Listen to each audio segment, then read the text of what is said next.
नमस्कार दोस्तों, स्वागत है आप सभी का आज के मुख्य समाचार में। तो चलिए जानते हैं दिन भर की 25 बड़ी खबरों को फटाफट अंदाज में। पर आगे बढ़ने से पहले वीडियो को लाइक और चैनल को जरूर सब्सक्राइब करें, साथ में लगे नोटिफिकेशन को ऑन करें।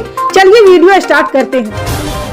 आपको बता दें कि समाजवादी पार्टी के अध्यक्ष अखिलेश यादव ने कल बुधवार को विधानसभा में बीजेपी सरकार पर जमकर हमला बोला है। सदन की कार्यवाही में राज्यपाल के अभिभाषण पर अखिलेश यादव ने कहा कि उत्तर प्रदेश कार्यवाहक डीजीपी बनाने में सबसे आगे हैं, अपने लोगों पर मुकदमा हटाने में उत्तर प्रदेश आगे हैं, गरीबों का हक छीनने में लगी लगाई नौकरी छीनने में, भू माफिया को सत्ता का संरक्षण देने में यूपी नंबर 1 है, पीडीए को प्रताड़ित करने में भी सरकार नंबर 1 है। जी हां, नेता प्रतिपक्ष अखिलेश यादव ने कहा कि इस डबल इंजन की सरकार में विकास नहीं दिखता। बीजेपी ने किसानों के साथ धोखा किया है, किसानों के हित में सिर्फ सपा सरकार ने काम किया है। आवारा पशुओं के कारण फसल नहीं बच रही। सरकार बताए कि उत्तर प्रदेश में कहीं भी एक मंडी बनाई हो, फसल बीमा के नाम पर लूट जारी है। अब बताइए, किसान खेती करे या आंदोलन? आपको बता दें कि पश्चिम बंगाल की सबसे हाई प्रोफाइल सीट में से एक आसनसोल से तृणमूल कांग्रेस ने फिर बिहारी बाबू शत्रुघ्न सिन्हा को खड़ा करने का फैसला तो ले लिया है, लेकिन बीजेपी की ओर से शत्रुघ्न सिन्हा को कौन टक्कर देगा, इस पर अभी भी मुहर लगनी बाकी है। वैसे तो तृणमूल कांग्रेस की ओर से आधिकारिक तौर पर कोई घोषणा नहीं की गई, लेकिन शत्रुघ्न सिन्हा को 2024 के आगामी लोकसभा चुनाव के प्रत्याशी के रूप में टीएमसी की ओर से नामित करने का फैसला किया गया है। जी हां, पश्चिम बर्धमान के नेताओं के साथ बंद कमरे में हुई बैठक में ममता बनर्जी बंगाल के मुख्यमंत्री ने इस फैसले की पुष्टि की है। आसनसोल से दोबारा जीत की उम्मीद में शत्रुघ्न सिन्हा को टीएमसी से टिकट देने की योजना है। सूत्रों के अनुसार यहां सभी को शत्रुघ्न सिन्हा के क्षेत्र नेता के रूप में मान्यता प्राप्त होने की उम्मीद है। जी हां, ये ध्यान देने की जरूरत है कि शत्रुघ्न सिन्हा ने 2022 के उपचुनाव में आसनसोल सीट 3 लाख से ज्यादा अंतर से जीती थी। आपको बता दें कि यूनिफॉर्म सिविल कोड बिल पर कल से उत्तराखंड विधानसभा में बहस शुरू हो चुकी। इसी बीच मुस्लिम संगठनों ने इस बिल का विरोध शुरू कर दिया है। मुस्लिम संगठन जमीयत उलमाए हिंद के प्रमुख मौलाना अरशद मदनी ने यूसीसी विधेयक को भेदभाव का आरोप लगाया है। जी हां, मौलाना ने कहा कि मुस्लिम समुदाय को शरीयत के खिलाफ कोई कानून स्वीकार नहीं है। साथ ही उन्होंने कहा कि अगर अनुसूचित जनजाति को विधेयक के दायरे से बाहर रखा जा सकता है तो फिर मुस्लिम समुदाय को छूट क्यों नहीं मिल सकती है। जी हां, मौलाना अरशद मदनी ने कहा कि हमें शरीयत के खिलाफ कोई कानून स्वीकार नहीं है। साथ ही उन्होंने कहा कि किसी भी धर्म को मानने वाला अपने धार्मिक कार्यों में किसी प्रकार का अनुचित हस्तक्षेप बर्दाश्त नहीं कर सकता है। जी हां, बता दें कि उत्तराखंड विधानसभा में पेश किए गए समान नागरिक संहिता विधेयक में अनुसूचित जनजातियों को संविधान के प्रावधानों के तहत नए कानून में छूट दी गई है। संविधान के अनुच्छेद 21 के तहत उनके अधिकारों को सुरक्षा प्रदान की गई है। आपको बता दें कि कर्नाटक में केंद्र सरकार की ओर से जरूरत के मुताबिक बजट न देने और उसमें भी कटौती किए जाने को लेकर जंतर मंतर पर कर्नाटक सरकार के मुख्यमंत्री, उप मुख्यमंत्री समेत मंत्रिमंडल के सदस्यों ने धरना प्रदर्शन किया है। इस दौरान कर्नाटक के मुख्यमंत्री सिद्धारमैया ने केंद्र सरकार पर आरोप लगाते हुए कहा कि अगर उनको जरूरत के मुताबिक बजट नहीं मिला तो वो आगे और बड़े आंदोलन करेंगे। वहीं इस प्रदर्शन में मौजूद कर्नाटक कांग्रेस के नेताओं ने बड़ी रणनीति बनाते हुए आगे का पूरा खाका तैयार किया है। पार्टी से जुड़े नेताओं का कहना है कि केंद्र सरकार की ओर से जिन राज्यों में बजट की कटौती की जा रही उन सभी को एक मंच पर लाया जाएगा।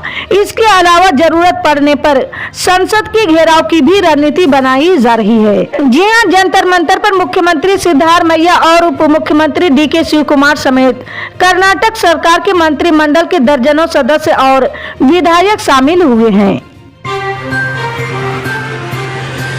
आपको बता दें कि दिल्ली की एक अदालत में कल दिल्ली के मुख्यमंत्री अरविंद केजरीवाल की 5 समन देने के बाद भी नहीं पेश होने पर परिवर्तन निदेशालय की शिकायत याचिका पर सुनवाई हुई है। इस दौरान परिवर्तन निदेशालय की ओर से कोर्ट में हाजिर अधिवक्ता ने अपनी दलीलें दी है और अदालत का इस मामले पर फैसला आ गया है। जी हां, दिल्ली के राउज एवेन्यू कोर्ट ने अपने आदेश में मुख्यमंत्री अरविंद केजरीवाल को व्यक्तिगत पेशी से छूट दी है और उन्हें 29 फरवरी को उनके सामने पेश होने का निर्देश दिया है। आपको बता दें कि त्रिपुरा सरकार ने केंद्र की आयुष्मान भारत प्रधानमंत्री जन आरोग्य योजना की तर्ज पर मुख्यमंत्री जन आरोग्य योजना शुरू करने की घोषणा की है, जिसमें प्रति परिवार प्रति वर्ष 5 लाख रुपए तक का कैशलेस चिकित्सा उपचार की पेशकश की जाएगी। स्वास्थ्य बीमा पॉलिसी की घोषणा करते हुए खाद्य और नागरिक आपूर्ति मंत्री सुशांत चौधरी ने कहा कि वार्षिक आय की परवाह किए बिना सभी के लिए सुलभ और किफायती स्वास्थ्य देखभाल को बढ़ावा देने के उद्देश्य से ये योजना शुरू की जाएगी। जी हां, वहीं सुशांत चौधरी ने आगे कहा कि गरीब लोगों से लेकर वरिष्ठ सरकारी अधिकारियों सहित संपन्न व्यक्तियों तक सभी को नई योजना के तहत कवर किया जाएगा। आपको बता दें कि बिहार में 1 लाख से अधिक शिक्षकों की बहाली तो हो गई, लेकिन नियोजित शिक्षकों की समस्याओं का समाधान नहीं हुआ है। नियोजित शिक्षक अपनी मांगों को लेकर फिर से सरकार के सामने खड़े हैं। जी हां, नियोजित शिक्षक पहले राजकर्मी की दर्जा की मांग को लेकर अपनी लड़ाई लड़ रहे थे। जब बिहार विद्यालय विशिष्ट शिक्षक नियमावली 2023 की स्वीकृति मिली तो इन शिक्षकों को राजकर्मियों का दर्जा देने का प्रावधान तो किया गया, लेकिन उसके पहले एक परीक्षा पास करने की शर्त लगा दी गई है। जी हां, नियोजित शिक्षकों का कहना है कि वे करीब 20 साल स्कूलों में सेवा दे चुके हैं। इतने दिन सेवा देने के बाद भी उनकी परीक्षा ली जा रही है। शिक्षकों का कहना है कि पहले एक नियमन परीक्षा की बात की गई थी और अब ऑनलाइन परीक्षा ली जा रही है। इस बीच शिक्षा विभाग ने एक आदेश निकाल दिया है कि सक्षमता परीक्षा में 3 बार असफल रहने वाले शिक्षकों को सेवा से हटा दिया जाएगा। ये आदेश इन शिक्षकों के लिए नीम पर करेला साबित हुआ है। आपको बता दें कि पाकिस्तान में चुनाव से एक दिन पहले फिर जोरदार धमाका हुआ है।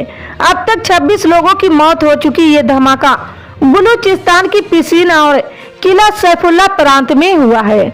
शुरुआती जानकारी के मुताबिक एक चुनावी कार्यालय के पास में ये धमाका हुआ, जिसमें अभी तक 26 लोगों की मौत की पुष्टि हो चुकी है। वहीं 30 से ज्यादा घायल भी बताए जा रहे हैं। जी हां, हैरानी की बात यह है कि पाकिस्तान में जब से चुनाव का ऐलान हुआ है लगातार बम धमाके देखने को मिले हैं। सिर्फ प्रांत बदले लेकिन हमले लगातार होते रहे हैं।